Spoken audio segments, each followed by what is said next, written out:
कोयटा में वफाकी वजीर रेलवे हनीफ अब्बासी की कोयटा डीएस रेलवे ऑफिस में प्रेस कॉन्फ्रेंस में हनीफ अब्बासी ने कहा कि जाफर एक्सप्रेस बड़ा और अफसोसनाक वाकया है। जाफर एक्सप्रेस हमले में दाया होने वाली कीमती जानों पर अफसोस है।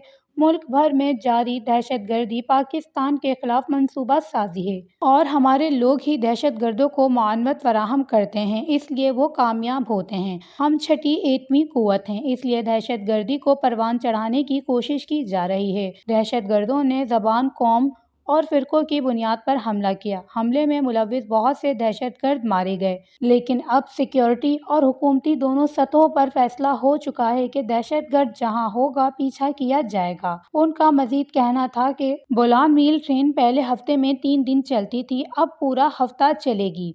रेलवे स्टेशन पर सिक्योरिटी इश्यूज मौजूद हैं। रेलवे पुलिस में 500 मजीद तैनाती करेंगे। 28 मार्च से जाफर एक्सप्रेस कोयटा से पेशावर के लिए रवाना होगी। वजीर आजम के अहकामात पर मुल्क भर में 5 ईद स्पेशल ट्रेनें भी चलाई जाएंगी, जो 29 मार्च को कोयटा से चलेंगी। ईद स्पेशल ट्रेन की टिकटों में 20% रियायत भी दी जाएगी। उनका ये भी कहना था कि हम बलूचिस्तान की ट्रेनों की तादाद 2003 के तर्ज पर इजाफा करेंगे। बलूचिस्तान में रेलवे सर्विस में बेहतरी लाएंगे। रेलवे की ज़मीनें जिस जिस महकमों के पास हैं उनसे वापस लेंगे। रेलवे स्कूल्स में बच्चों को क्वालिटी एजुकेशन देंगे और रेलवे के 8 बड़े अस्पताल हैं जिनको फ़ाल भी करेंगे। वश न्यूज़, कोयटा, बलूचिस्तान।